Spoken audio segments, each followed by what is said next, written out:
जय हिंद दोस्तों, वंदे मातरम। भारत और बांग्लादेश के बीच में कल अंडर 19 के एशिया कप का फाइनल खेला गया।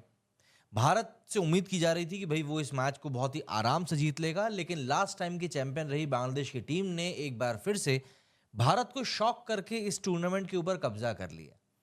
टूर्नामेंट के ऊपर तो कब्जा किया ही, लेकिन जिस तरह का सपोर्ट बांग्लादेश की टीम को दुबई इंटरनेशनल स्टेडियम में देखने के लिए मिला, उसको देखकर भी कई लोग हैरान थे कि भाई आखिर इतना सपोर्ट इन लोगों के लिए आया कैसे। वैसे आपको बता दो कि दुबई में कई सारे ऐसे बांग्लादेशी हैं जो कि वहां पर अपनी रोजी रोटी के लिए रहते हैं, और वही लोग इनकी टीम को सपोर्ट करने के लिए भी पहुंचे थे। हालांकि मैच में एक समय पर वाकया ऐसा भी आया जिसने कि सभी को हैरान कर दिया, और कमेंटेटर्स भी उसके ऊपर डिस्कशन करने से अपने आप को रोक नहीं पाए। दरअसल जब बांग्लादेशी ऑलमोस्ट जीत इस मैच में सुनिश्चित हो चुकी थी, तब जो इनके कप्तान है बांग्लादेश के, वो क्राउड से ऐसे ऐसे करके ऑब्वियस सी बात है उनको चीयर अप करने में लगे हुए थे। और जो वहां पर क्राउड था वो वहां पर अल्लाह अकबर के नारे लगाकर अपनी टीम को सपोर्ट कर रहा था। इस मैच में टीम इंडिया जो है वो बिलो पार परफॉर्मेंस कर पाई, और यही कारण रहा कि वो लोग इस मैच को जीतने में कहीं से कहीं तक भी सफल हो नहीं पाए। हालांकि जब इंडियन टीम बॉलिंग कर रही थी तब कुछ पॉइंट के लिए ऐसा लग रहा था कि शायद बांग्लादेश जो है वो अंडर प्रेशर आ जाएगा, क्योंकि बांग्लादेश को उन लोगों ने 200 रन के भी नीचे रोक दिया था। बट इंडिया की बैटिंग जो कि इस पूरे टूर्नामेंट में बिल्कुल ऑन ऑफ सी रही थी, वो एक बार फिर से फेल हो गई, और बांग्लादेश के बॉलर्स के सामने इंडिया के बैट्समैन ने टोटल सरेंडर कर दिया। एंड इवेंचुअली हम लोग अंडर 19 एशिया कप के फाइनल को हार गए। हालांकि यहां पर तारीफ करनी पड़ेगी बांग्लादेश के बॉलर्स की, जिन्होंने की पूरी इंटेंसिटी के साथ में बॉलिंग करी। लेकिन कई जगहों पर उनके सेलिब्रेशन को देखकर ऐसा लग रहा था कि भाई ये जो सेलिब्रेशन है इनके, ये कुछ जरूरत से ज्यादा ही उत्तेजक हो रहे हैं। हालांकि जिस तरह की परिस्थिति इन दिनों बांग्लादेश में बनी हुई है, उसको देखकर ये सेलिब्रेशंस कहीं से कहीं तक भी आपको गलत नहीं लगेंगे, क्योंकि ऑब्वियस सी बात है इन लोगों के दिमाग में भरी ऐसी चीजें जाती हैं जो कि मैदान पे आकर इस तरीके से ही बाहर आती हैं। और अभी हाल के दिनों में हम लोगों ने कुछ चीजें अभी जैसी देखी भी थी, जब आईपीएल में कोई भी बांग्लादेशी खिलाड़ी को खरीदा नहीं गया था। जाहिर सी बात है भाई, उसकी भी नाराजगी इन बच्चों में थी, तो वही नाराजगी जो है बच्चों की, वो निकल कर मैदान पर साफ तौर पर दिखाई दे रही थी। कई सारे लोग सोशल मीडिया पर अब ये बोल रहे हैं कि देखिए बांग्लादेश ने तो भारत को हरा दिया है, आने वाला जो दौर है वो तो पूरी तरीके से बांग्लादेश का होने वाला है और भारत का कोई नामो निशान नहीं होगा। जाहिर सी बात है, इसी मेंटालिटी के चक्कर में सिर्फ बांग्लादेश ही नहीं बल्कि पाकिस्तान भी आज की तारीख में भी कहीं पर भी किसी भी सेक्टर में एक्सेल नहीं कर पाया है।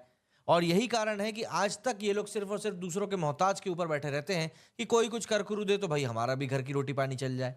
ये लोग अपने आप को एक्सेल करने के बारे में नहीं सोचते, बल्कि ये लोग ये सोचते हैं कि हम लोग भारत को नीचे कैसे दिखा सकते हैं।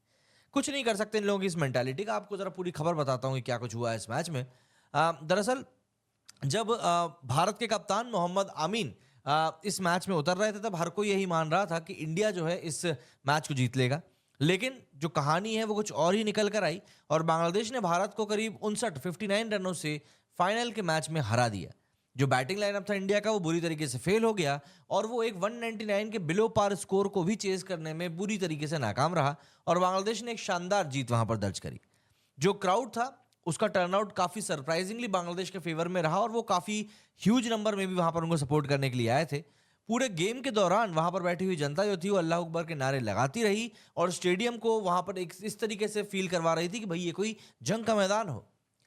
जब मैच खत्म होने वाला था, आखिरी आखिरी में समझ में आ गया कि भाई बांग्लादेश जो है अब मैच में अपनी बढ़त हासिल कर चुका है, तो कप्तान बांग्लादेश के जो है अजीजुल हकीम तमीम, उन्होंने क्राउड को पंप करना शुरू कर दिया, और क्राउड उनको देखकर और भी ज्यादा इस तरह के नारे लगाने लगी।